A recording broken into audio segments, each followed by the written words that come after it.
ঢালিউডের megastar Shakib খানের জন্মদিন আজ। বিশেষ এই দিনে ভক্তদের ভালোবাসায় সিক্ত হচ্ছেন জনপ্রিয় এই অভিনেতা। এই দিনে তাকে শুভেচ্ছা জানিয়েছেন তার ছোট সন্তানের মা চিত্রনায়িকা শবনম বুবলী। শনিবার ২৮ মার্চ সামাজিক যোগাযোগ মাধ্যমে ছেলে শেহজাদ খান বীর এর সঙ্গে শাকিব খানের একটি ছবি শেয়ার করে তিনি লেখেন, শুভ জন্মদিন। এই একটি পোস্ট ঘিরেই ভক্তদের মাঝে শুরু হয়েছে নতুন আলোচনা। অনেকেই মনে করছেন সম্পর্কের টানাপোড়েনের গুঞ্জনের মধ্যেও তাদের মধ্যে ইতিবাচক যোগাযোগ এখনও বজায় রয়েছে।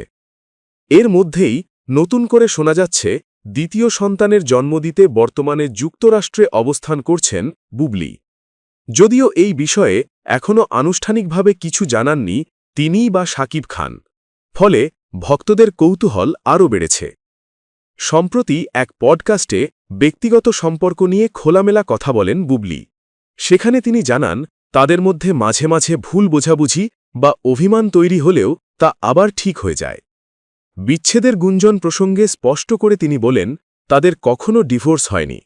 বিষয়টি নিয়ে মানুষের মধ্যে বিভ্রান্তি থাকায় তিনি বিষয়টি পরিষ্কার করেছেন। উল্লেখ্য, ২০২০ সালের ২১ মার্চ যুক্তরাষ্ট্রে জন্ম নেয় শাকিব ও বুবলীর সন্তান শেহজাদ খান বীর। সন্তানকে ঘিরেই এখনও তাদের সম্পর্কের একটি গুরুত্বপূর্ণ বন্ধন রয়েছে বলে মনে করছেন অনেকে।